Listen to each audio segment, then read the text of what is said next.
In our another class, we will be studying about how to represent root 3.5, root 7.6, root 4.1 and so on, that is decimal numbers under root on the number line. We will study it stepwise. So step number 1 is make a line AB of 3.5 units and from point B extend the line AB to the distance of 1 unit more and name that extended point as C.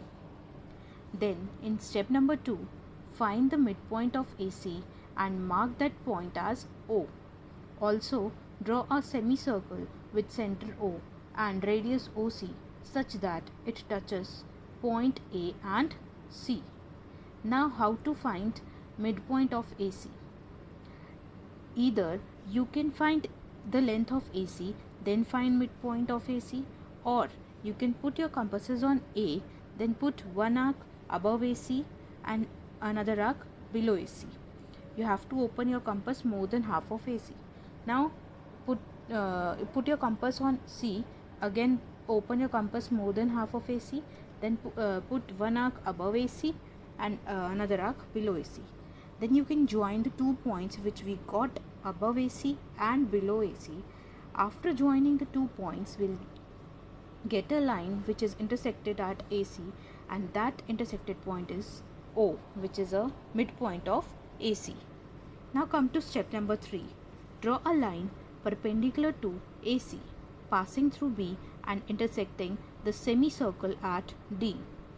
Now length of BD is root 3.5. Now come to step number 4.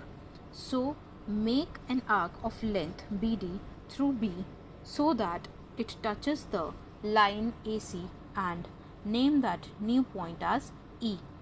Now that E point represents root 3.5 on a number line. Like this, we can represent more numbers on the number line. That is root 7.6, root 4.1 and so on can also be represented on a number line. Now come to another topic, that is rationalization.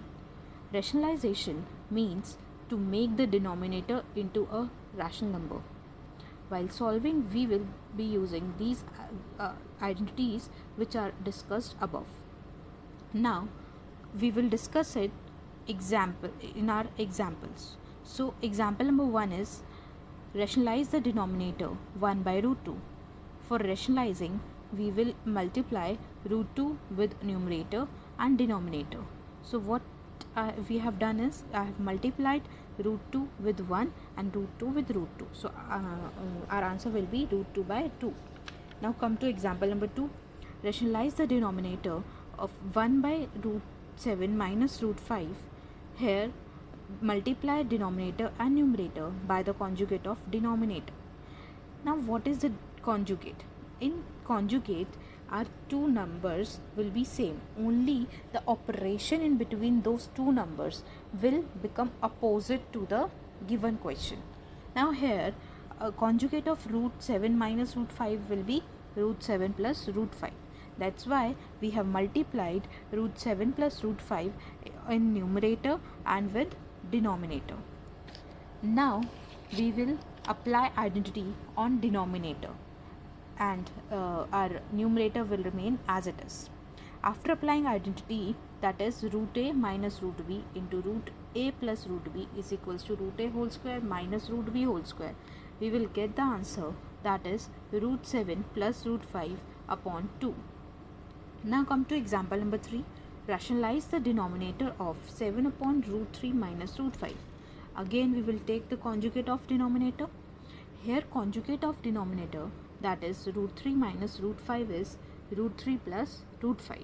So we will multiply our numerator with root 3 plus root 5 and our denominator also with root 3 plus root 5.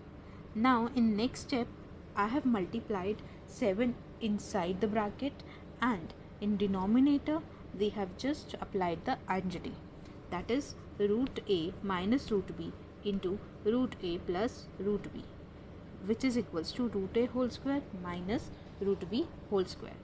So our answer will be 7 root 3 plus 7 root 5 upon minus 2. Now in last step I have kept my minus in numerator. So this is the final answer. Now here are some questions. You can just solve it and take your queries.